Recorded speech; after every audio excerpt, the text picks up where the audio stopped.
और इस वक्त की बड़ी खबर हाथरस केस पर, इस वक्त की बहुत बड़ी खबर। जांच एजेंसियों को हाथरस केस में योगी सरकार के खिलाफ खतरनाक साजिश के सबूत मिले। न्यूज़ 18 को मिली एक्सक्लूसिव जानकारी के मुताबिक जांच एजेंसियों के इस बात के पुख्ता सबूत मिले कि हाथरस केस की आड़ में योगी सरकार को बदनाम करने के लिए बड़ी साजिश रची गई थी। आरोप है कि इसी साजिश के तहत हाथरस केस के तथ्यों से छेड़छाड़ कर जातीय तनाव बढ़ाने के लिए सोशल मीडिया पर गलत जानकारी फैलाई गई। जांच एजेंसियों की रिपोर्ट मिलने के बाद लखनऊ और हाथरस में एफआईआर दर्ज की गई है। तो एक बड़ी साजिश हुई है बेनकाब। दरअसल जो जांच एजेंसी है जो इस पूरे मामले की इन्वेस्टिगेशन कर रही थी, उनको कुछ ऐसे सबूत हाथ लगे हैं जिससे ये पता चलता है कि जानबूझकर योगी सरकार के खिलाफ ये साजिश, सरकार को बदनाम करने के लिए जो सबूत हाथ लगे हैं उसके मुताबिक ये जानकारी मिल रही है कि जातीय तनाव को बढ़ाने की कोशिश थी। कुछ तथ्य ऐसे हाथ लगे हैं और इन तथ्यों के आधार पर यह बात सामने आ रही है शुरुआती तौर पर कि जातीय तनाव बढ़ाने के लिए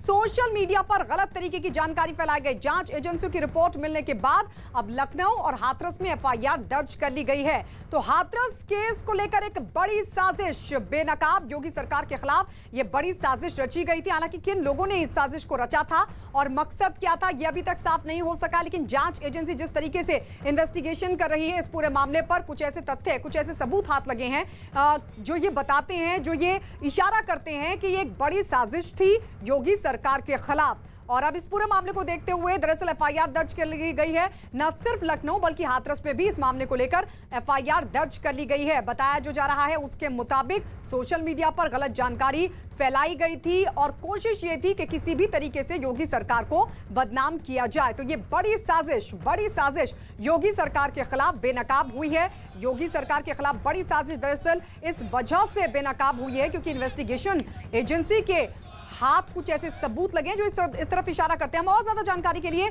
हम सीधे रुक कर लेते हैं। राजीव हमारे सहयोगी लखनऊ से हमारे साथ जुड़ गए हैं। राजीव, किस तरीके के तथ्य, किस तरीके की जानकारी एजेंसियों के हाथ लगी है जिसकी वजह से ये इशारा जाता है कि ये एक साजिश थी?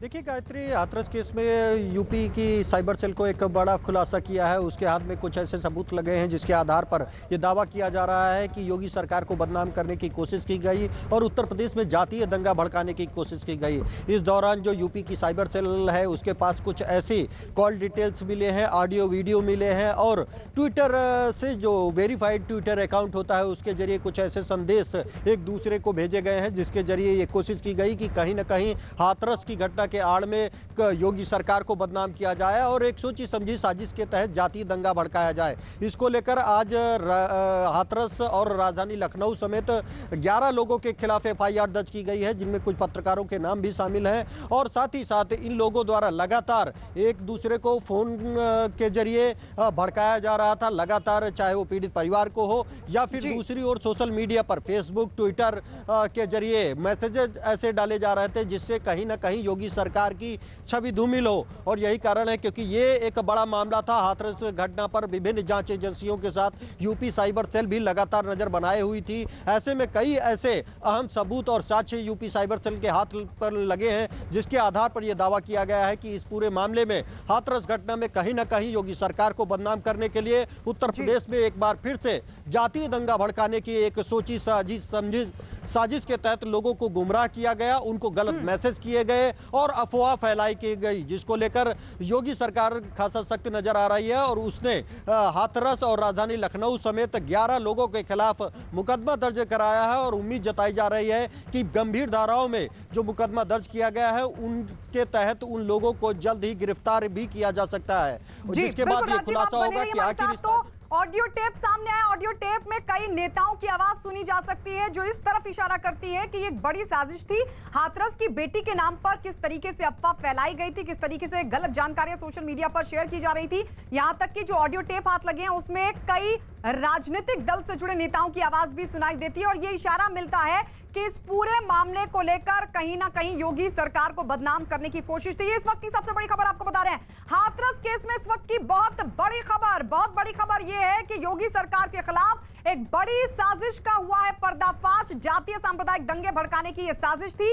हाथरस मामले को लेकर सोशल मीडिया का सहारा लिया गया था और यह साजिश रची गई थी कि कैसे अफवाह के जरिए, फर्जी खबरों के जरिए योगी सरकार को बदनाम किया जाए। साजिश के पीछे कई संगठनों के होने के सबूत मिले हैं। गलत तस्वीर हाथरस की बेटी के नाम पर फैलाई गई और उस पर जमकर राजनीति हुई। पीड़ित परिवार को सरकार के खिलाफ बाकायदा भड़काया भी गया, इस बात के सबूत भी मिले हैं। साजिश के सबूत के तौर पर कई ऑडियो टेप भी हाथ लगे हैं। राजीव सिंह हमारे सहयोगी लगातार बने हुए हैं। राजीव, अगर हाथरस की बेटी के जरिए गलत तस्वीर योगी सरकार की फैलाने की कोशिश की गई तो फिर असल तस्वीर भी जाहिर तौर पर इस पूरे मामले को लेकर सामने आई होगी जांच एजेंसियों के हाथ।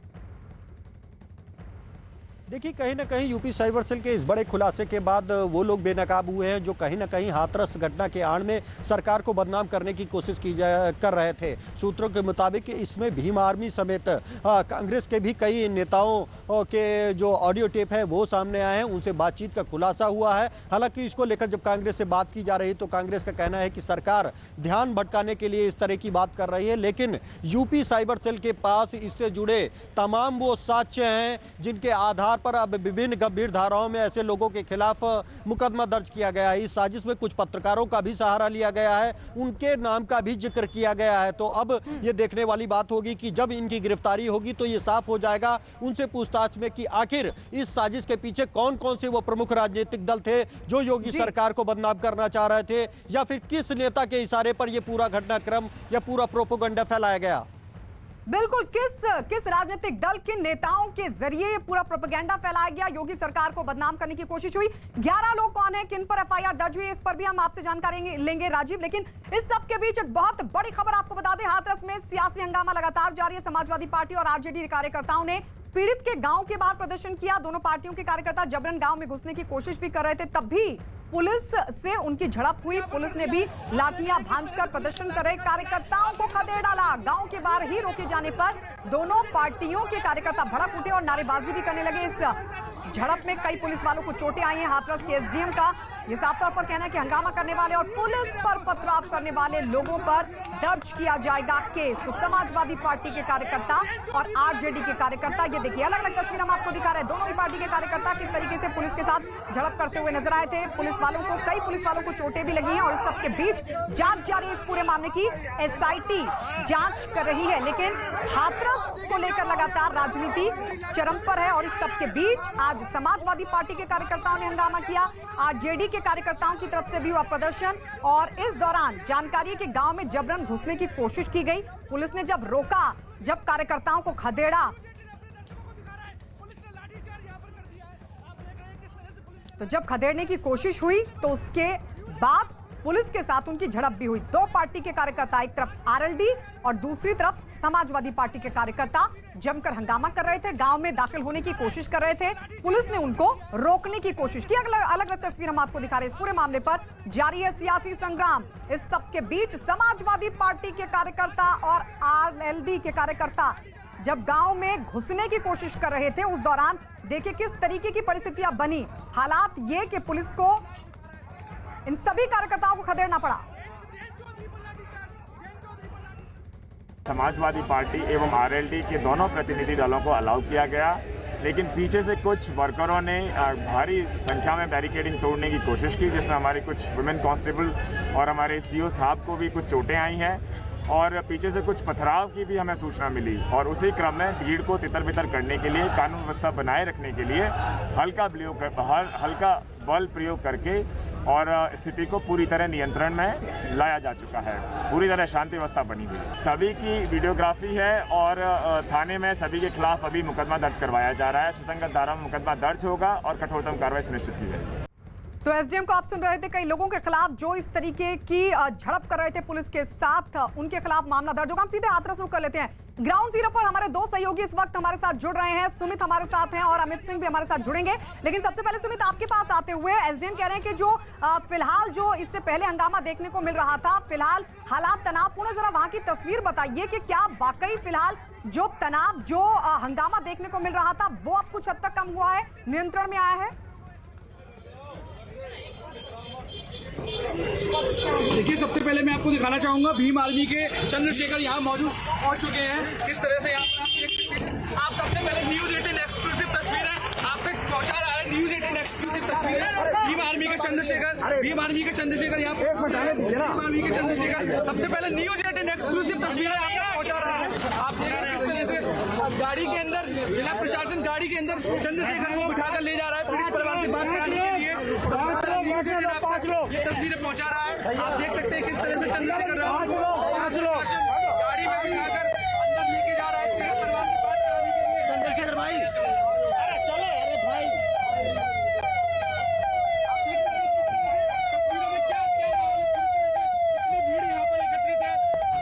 भीम आर्मी के कार्यकर्ता यहाँ आ चुके हैं भारी संख्या में। बाहर बैरिकेडिंग लगाई हुई है।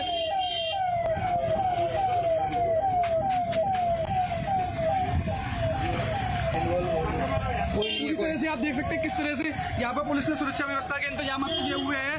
यहाँ आप देख सकते हैं भीम आर्मी के कार्यकर्ता भी बाहर एकत्रित हो चुके हैं भारी संख्या में। पुलिस पूरी तरह से मुस्तैद दिखाई दे रही है। यहाँ पर अब फुटेज में सबसे पहले न्यूज़ 18 एक्सक्लूसिव तस्वीरें अपने दर्शकों को दिखा रहा है। चलिए, अमित सिंह भी हमारे सहयोगी इस वक्त हमारे साथ जुड़ गए हैं। अमित, अभी सुमित ने तस्वीरें दिखाई भीम आर्मी के अध्यक्ष चंद्रशेखर, हालांकि अभी गाड़ी में बैठते हुए, क्या वापस लौटा दिया पुलिस ने उनको?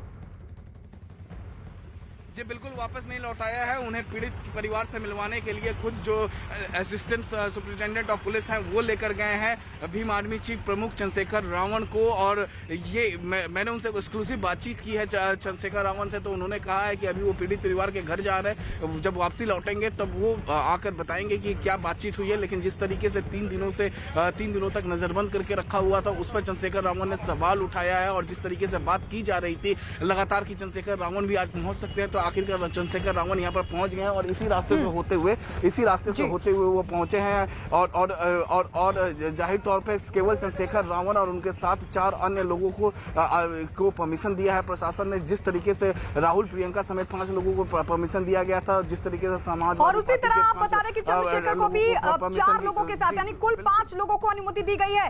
सुमित, आपके पास क्या अपडेट? अभी बता रहे हैं अमित के चंद्रशेखर को पीड़ित परिवार से मिलने की इजाजत, और उनके साथ 4 लोग भी पहुंचे हैं। और क्या अपडेट और क्या जानकारी?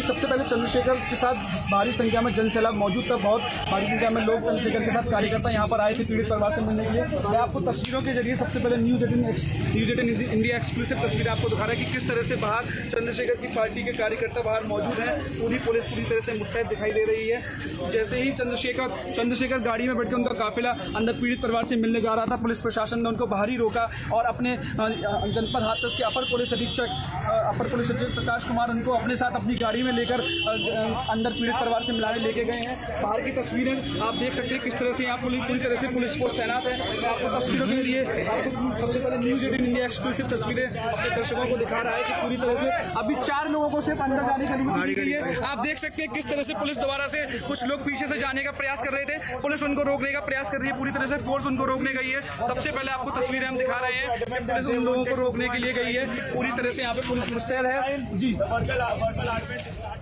बिल्कुल अमित, लेकिन सवाल बड़ा खड़ा होता है कि जब ये सभी लोग जानते हैं, सभी राजनीतिक दलों को इस बात का अंदाजा है कि इस दौर में फिलहाल जो परिस्थितियां हैं उसमें 5 से ज्यादा लोगों को अलाउ नहीं किया जा रहा है, उसके बावजूद भी इतनी बड़ी संख्या में भीम आर्मी के कार्यकर्ता भी इस दौरान आखिर क्यों नजर आए?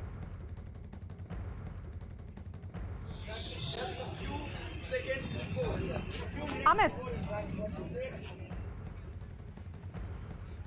आप देख सकते हैं इस वक्त तस्वीरों में चंद्रशेखर रावण जो कि भीम आर्मी चीफ के प्रमुख हैं, वो इस वक्त पहुंच चुके हैं पीड़िता के परिवार।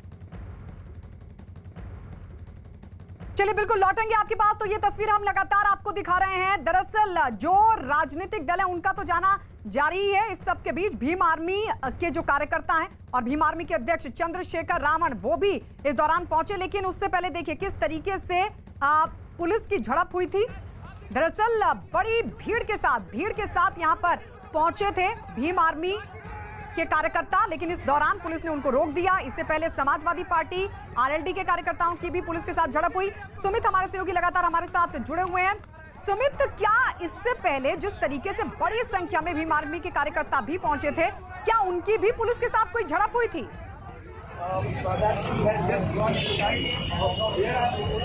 जी आपको बता दूं, चंद्रशेखर के साथ भारी संख्या में, हजारों की संख्या में लोग कार्यकर्ता उनके साथ मौजूद थे।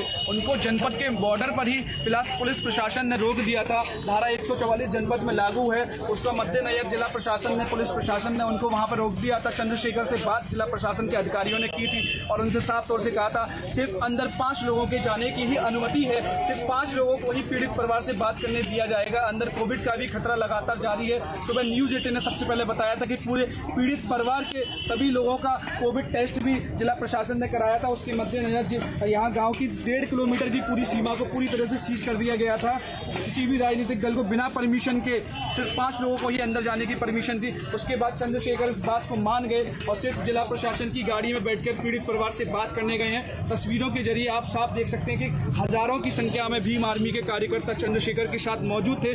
जनपद हाथरस के बॉर्डर पर, थाना शासकीय क्षेत्र के बॉर्डर पर उनको रोक दिया गया था जिला प्रशासन द्वारा। अपर पुलिस अधीक्षक प्रकाश कुमार ने उनसे बात की थी। उसके बाद भीम आर्मी के अध्यक्ष चंद्रशेखर बात को मान गए थे, उस बात को समझा था उन्होंने। लॉ एंड ऑर्डर की बात है, इस बात को लेकर चंद्रशेखर सिर्फ अपने 5 लोगों। आप देख सकते हैं इस वक्त तस्वीरों में चंद्रशेखर रावण जो कि भीम आर्मी चीफ के प्रमुख हैं, वो इस वक्त पहुंच चुके हैं पीड़िता के परिवार के घर पे। आप पहुंचे हैं, क्या कहना है आपका? अभी मिलेंगे तब बताएंगे। अभी तो पीड़ित परिवार का दुख जानेंगे, क्योंकि बहुत दिनों से मुलाकात नहीं हो पाई है उनसे और जो हालात यहाँ थे उससे नहीं लगता कि कुछ अच्छा हो रहा है। आज पीड़ित परिवार से मिलकर क्या हो रहा है, इस तरीके से वो लगातार लगा रही थी, उस पर आपका क्या कहना है? अब वही सुनने जा रहे हैं कि यहाँ पिछले 3 दिनों में बंद करके उनको क्या क्या हुआ है। ठीक है, ठीक है, ठीक है। तो ये फिलहाल चंद्रशेखर रावण भीम आर्मी चीफ के प्रमुख वो पहुंच चुके हैं इस वक्त पीड़ित परिवार के गांव। और यहाँ पर तस्वीरों में आप देख सकते हैं कि ये पहुंच चुके हैं और ये यहाँ से वॉक करेंगे, वॉक करके सीधे जाएंगे। आप यहाँ से वॉक करके सीधे जाएंगे, ये उनसे बात कीजिए, जिम्मेदार अधिकारी यहाँ। हाँ, चंद्रशेखर रावण भीम आर्मी के अध्यक्ष चंद्रशेखर को आपको सुन रहे थे। उन्होंने कहा कि पहले बात होगी, उसके बाद वो जानकारी देंगे कि किस तरीके की परिवार के साथ सलूक हुआ। इस सब के बीच आपको बता दें भीम आर्मी के जो अध्यक्ष चंद्रशेखर अब वो परिवार से मिलने के लिए पहुंचे हैं और ये तस्वीरें भी हम लगातार आपको दिखा रहे हैं। कुछ देर पहले की ये तस्वीरें। डेलीगेशन बाहर निकल चुका है और डेलीगेशन जो है अब अपने रास्ते उसकी गाड़ी निकल चुकी है और जो कार्यकर्ता भी यहाँ से निकल रहे हैं। यहाँ तस्वीरों में आप देख सकते हैं कि जो कार्यकर्ता यहाँ पर मौजूद थे वो कार्यकर्ता वापस अपने घर की तरफ जाने लगे हैं, क्योंकि उनके जो नेता हैं वो नेता मुलाकात करके पीड़ित परिवार से वो निकल रहे हैं। जो तमाम जो अभी मैं एक और नज़ारा आपको दिखाऊंगा वो देखकर आप अंदाज़ा लगा लेंगे कि अब स्थिति काबू में है, क्योंकि जो यहाँ की जो पुलिस की टीम है वो अब थोड़ा सा हल्की महसूस कर रही है। पहले जिस तरीके से विजुअल्स हमने अपने दर्शकों को दिखाया काफ़ी ज़्यादा मुस्तैद थी, लेकिन अभी हल्के, क्योंकि यहाँ पर जो कार्यकर्ता थे वो निकल रहे हैं, उनके नेता निकल रहे हैं, यहाँ से निकल रहे हैं। देवानंद जी आज कैसा महसूस कर रहे हैं आप? अभी यहाँ निकल गए, लाठी चार्ज हुआ, काफी ज्यादा मशक्कत करनी, लॉ एंड ऑर्डर तोड़ने की कोशिश की गई थी। देखिए ये पथराव भी किया। देखिए ये देवानंद की यहाँ पर ये देवानंद पुलिस अधिकारी है, वरिष्ठ पुलिस अधिकारी हैं, इन्हें भी चोटें आई हैं, कार्यकर्ताओं की तरफ से चोटें हैं। ये कार्यकर्ताओं की तरफ से हमला किया गया था, पथराव किया। इसके साथ साथ हमारी बैरिकेडिंग लगी हुई थी, इनके डेलीगेशन गया हुआ था। अचानक कुछ लोगों ने हमारी जो महिला कांस्टेबल थी उनके साथ बदतमीजी शुरू कर दी, उनको धक्का दे दिया और अंदर घुसने की कोशिश की। हम लोगों ने रोका तो पत्थर चलाया, तो मजबूरी हम लोगों को पीछे करना पड़ा। पीछे करने के लिए लाठी चार्ज करना। हाँ देवानंद जी, और आप कुछ कह रहे थे? लाठी नहीं चलाया, उनको पीछे किया गया, मतलब लाइन ऑर्डर किया गया। उन्होंने बैरिकेडिंग तोड़ने की कोशिश की थी। 144 धारा भी लगा हुआ। जी। तो ये देवानंद जी को आप सुन सकते हैं, देख सकते हैं। देवानंद जी दिखा रहे हैं कि इनके पैर में भी चोट आई है और इनका आरोप है कि जो कार्यकर्ता थे और एक और टीम यहाँ पर पहुंची हुई है जो ये दिखा रही है कि किस तरीके से इसे भी चोट आई है। ये पुलिस के जवान है और कैसे क्या हुआ था? पत्थरबाजी की है सर, पत्थरबाजी की है। समाजवादी पार्टी मथुरा थे, रामीर भयंकर उन्होंने मारा। ये देखिए ड्रेसिंग, हाँ ये ड्रेसिंग कराई गई है। ये ड्रेसिंग कराई है, आपने देख रहे हैं इनके पे तो किस तरीके से चोटें आई हैं। इनका कहना है इनका कहना है कि पहले यहाँ पर पत्थरबाजी हुई, पत्थरबाजी के बाद इन्होंने लॉ एंड ऑर्डर को काबू में करने के लिए इन्हें बल प्रयोग का इस्तेमाल करना पड़ा है और फिलहाल जो स्थिति है वो काबू में है। आप देख सकते हैं जो कार्यकर्ता है वो वापस जा रहे हैं क्योंकि इनके जो नेता हैं वो मुलाकात कर चुके हैं।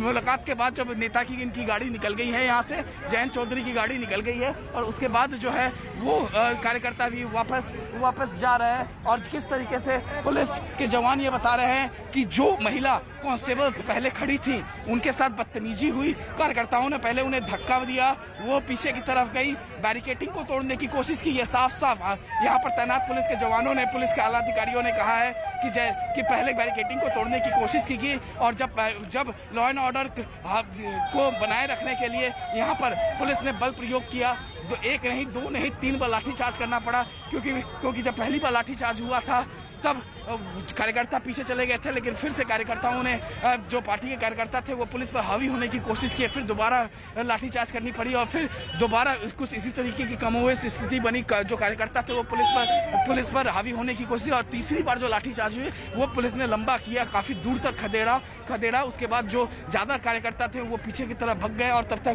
जो इनके तो ये हमारे सहयोगी रिपोर्ट दिखा रहे थे किस तरीके से आरएलडी के जो कार्यकर्ता थे उन्होंने पुलिस के साथ झड़प की।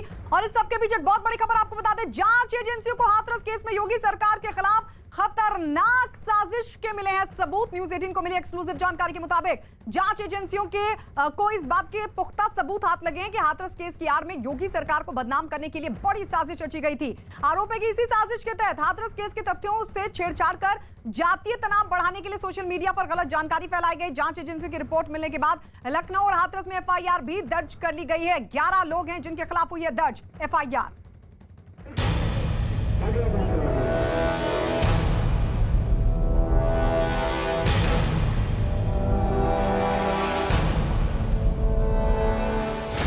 हाथरस कांड पर बड़ा पर्दाफाश।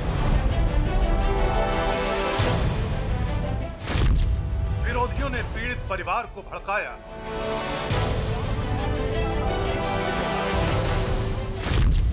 विरोधियों ने परिवार को 50 लाख रुपए देने का वादा किया। हाथरस कांड पर सियासी भूचाल से उत्तर प्रदेश डोल रहा है। विरोधी पार्टियां योगी सरकार को घेरने में जुटी हैं, लेकिन इस मामले में कुछ बड़ी अहम जानकारियां भी सामने आई हैं। इस केस में योगी विरोधियों ने आरोप लगाए कि सरकार सच्चाई छिपा रही है और पीड़ित परिवार को बयान बदलने के लिए धमकाया जा रहा है। एक झूठ को सच साबित करने के लिए सैकड़ों झूठ बोले जा रहे हैं। आज मीडिया को छोड़ा गया तो कल क्यों नहीं छोड़ा गया? या जिस तरह से पूरा घटनाक्रम है, एडीजी कहते हैं कि बलात्कार के कोई चिन्ह नहीं। अगर आप बलात्कार के 36 घंटे के भीतर मेडिकल जांच नहीं करोगे तो बाद में बलात्कार हुआ कि नहीं ये साबित करना मुश्किल होता है। विपक्ष और विरोधी पार्टियां इसी मुद्दे पर सरकार को घेरने में लगी हैं, लेकिन अब कुछ ऐसे ऑडियो टेप और केस के बारे में एकदम शुरुआती जानकारी आई है जिस पर कई सवाल खड़े हो गए हैं। हाथरस कांड में न्यूज 18 इंडिया को 2 ऑडियो टेप मिले हैं। पहले ऑडियो टेप में एक शख्स पीड़ित परिवार से बात कर रहा है और पीड़ित परिवार को यह समझा रहा है कि जब कांग्रेस नेता प्रियंका वाड्रा हाथरस में पीड़ित परिवार के पास पहुंचे तो पीड़ित परिवार को क्या बयान देना है। जबकि दूसरे ऑडियो टेप में एक महिला पीड़ित परिवार से बात कर रही है और उस ऑडियो टेप में ये साफ सुना जा सकता है कि जो महिला है वो समझा रही है कि योगी सरकार के 25 लाख के मुआवजे पर किसी भी तरीके से सुलह ना करे। जबकि इसी ऑडियो टेप में चाचा नाम से पुकारा जाने वाला एक शख्स 25 लाख के बदले 50 लाख देगा, ऐसी बात कही जा रही है। हालांकि न्यूज 18 इंडिया अपनी तरफ से इन दोनों ऑडियो टेप की कोई पुष्टि नहीं कर रहा है। अब हम आपको पहला ऑडियो सुनवाते हैं। कुछ नहीं, ऐसा की टीम आई है। ऐसा की टीम आई है, ऐसा की टीम आई हुई है। ठीक है, वो पूरे 3 बंदे आए होंगे। हाँ, अभी तो मैं कोई भी कहीं लेके जाता, कहीं नहीं लेके जाएगा, प्रियंका गांधी घर आएगी। ठीक है ना? हाथरस जाना है या वहाँ जाना, कहीं नहीं जाना, जो भी है सब कुछ बताना है। उन्हें ये भी बताना है कि पुलिस प्रशासन ने दबाव बनाया, मीडिया को आने नहीं दे रहा और हमारे रिश्तेदारों को, रिलेटिव को आने नहीं दे रहा। ये हमारे प्रोटेक्शन में लगा रखे हैं, ठाकुर के प्रोटेक्शन में लगा रखे हैं। जिस अंदाज में ये शख्स बात कर रहा है और बार बार प्रियंका जी आएंगी कह रहा है, उससे लगता है कि ये कांग्रेस का समर्थक या फिर कांग्रेस का कार्यकर्ता हो सकता है। हालांकि न्यूज 18 इंडिया इस ऑडियो की पुष्टि नहीं करता है। इस ऑडियो के साथ एक और टेप आया है, इसमें भी पीड़ित परिवार के साथ ही बात हो रही है। राहुल हम पर नोटा में लगे भाई ना जी, आपको राहुल नाम है ना? राहुल आ रहा वो कोई बड़ा मंत्री है, वो आम ना दे रहे पर रोक ही लो नोएडा में, और प्रेमसा और भूगा पैदल आया रहा मंत्री, लड़ाई झगड़ा पुलिस ने रो रखी। कौन करो टीवी पे दिखाया रहा सवेरे, और दिनों का फोन आओ चाहते न को मैंने कही जो कह रहा है मोदी कह रहा है 25 लाख रुपया और एक रूम में फैसला कर ले। तो चाचा कह रहा है कि फैसला मत होंगी। एक और हुआ कोई लड़का वो कह रहा है कि 25 के बदले में 50 लाख दूंगा पर फैसला ना दूंगा में। कोई नेता है ना वो मने कर दो करो फैसला ना होगा। यूपी पुलिस का दावा है कि यह गैंगरेप का केस नहीं है, इसलिए सरकार ने पीड़ित परिवार के साथ साथ शुरुआती जांच में शामिल पुलिस की टीम का भी नार्को टेस्ट कराने का ऐलान कर दिया है। पुलिस का यह भी दावा है कि पीड़िता का जीव नहीं काटा गया है, और घटना के तुरंत बाद का एक वीडियो न्यूज 18 इंडिया को मिला है जिसमें पीड़िता अपनी जीव दिखा रही है। परिवार की निजता और बेटी का सम्मान को ध्यान में रखते हुए न्यूज 18 इंडिया ये वीडियो नहीं दिखा रहा है। घटना के तुरंत बाद पीड़ित परिवार पुलिस के शिकायत दर्ज कराने पहुंचा था। घटना के बाद सबसे पहला बयान और इस घटना की सबसे बड़ी गवाही अब न्यूज 18 इंडिया आपको दिखाने जा रहा है। अब ऐसे गांव में है कि तू में तो होती रहती है, जो बान ऐसा खुलसे लगा रही है कि घास भूखे से लौड़िया का के तब खेचे लगो बाजार में। और मैं संग न होती तो एक दूसरी बात है, मैं खरपी जराती सब मैं करेंगे खेतों में। ये गला किसने दबाया? बुड्ढू के छोरा ने। क्या नाम है उसका? संदीप। घटना वाले दिन ही पीड़ित की मां ने यह बयान दिया था। पीड़ित की मां ने इस बयान में केवल संदीप नाम के एक आरोपी का नाम लिया है, लेकिन बाद में इस केस को गैंगरेप कहा गया। विपक्ष ने भी ये दावा किया कि बेटी के साथ दरिंदगी की और जीभ काट दी गई। ऐसा कुछ नहीं हुआ जा रहा, हाथरस को बढ़ा चढ़ाकर पेश किया गया। उस लड़की के साथ कोई भी बलात्कार नहीं हुआ है, क्योंकि वो सारी रिपोर्ट आ गई है, दिल्ली की भी रिपोर्ट आ गई है, सारी चीज़ें हैं। और कोई कारण रहा होगा, रीढ़ की हड्डी में चोट है, बाकी है। तो ये तो योगी सरकार को बदनाम करने के लिए, भाजपा की सरकार को बदनाम करने के लिए काम हो रहा है। अपने अपने दावों और अपने अपने सच के बीच सरकार ने पीड़ित परिवार सहित पुलिस टीम का भी नार्को टेस्ट कराने का ऐलान किया है। मेरे नहीं समझ आता कि प्रियंका वाड्रा जी, आप नार्को टेस्ट से घबरा क्यों रही हैं? आपको क्या आपत्ति है? सभी का कर रहे हैं, अधिकारियों का भी कर रहे हैं। आपका तो आरोप है कि अधिकारी झूठे हैं, षड्यंत्र रच रहे हैं। आज उनका नार्को टेस्ट हो रहा है तो उसमें भी आपको आपत्ति है, तो सभी का हो रहा है।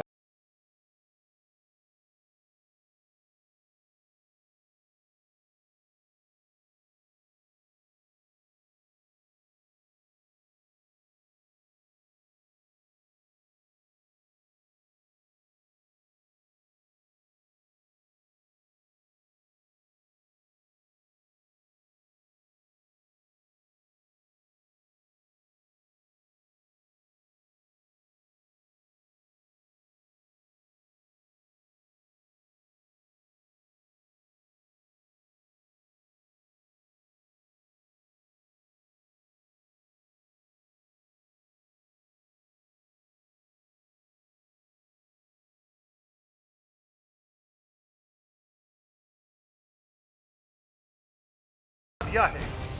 SIT बनाई गई थी और SIT ने एक रिपोर्ट दी है। उस रिपोर्ट में कुछ चीज़ें थीं जिनको देख करके निर्णय लिया गया है। बस इतना ही मैं इस स्टेज पर कह सकता हूँ। मुख्य आरोप जो सर परिवार का है कि लाश को क्यों अंतिम संस्कार के लिए परिवार की इजाजत नहीं ली गई? इसके बारे में मैं कोई टिप्पणी नहीं कर सकता, ये स्थानीय स्तर के निर्णय हैं, इसमें मैं इस वक्त कुछ भी कहने की आज मुख्य निर्णय सरकार के आला अधिकारियों से मिलने के बाद पीड़ित परिवार ने कहा कि योगी सरकार पर उन्हें पूरा भरोसा है। इंसाफ की उम्मीद देखो कर रहे हैं योगी मोदी जी से। अगर इंसाफ हमें दिलाएंगे तो अवश्य वैसे दिला सकते हैं वो लोग। क्या इंसाफ चाह रहे हैं आप? हम लोग इंसाफ यही चाहेंगे कि जो आरोपी हैं उनको फांसी दी जाए। हाथरस कांड पर सियासत अभी भी भड़की हुई है, लेकिन योगी सरकार के आला अधिकारी अब मोर्चा संभाल चुके हैं। हाथरस केस से जुड़ा हर अपडेट, हर खबर के लिए देखिए news18india.com।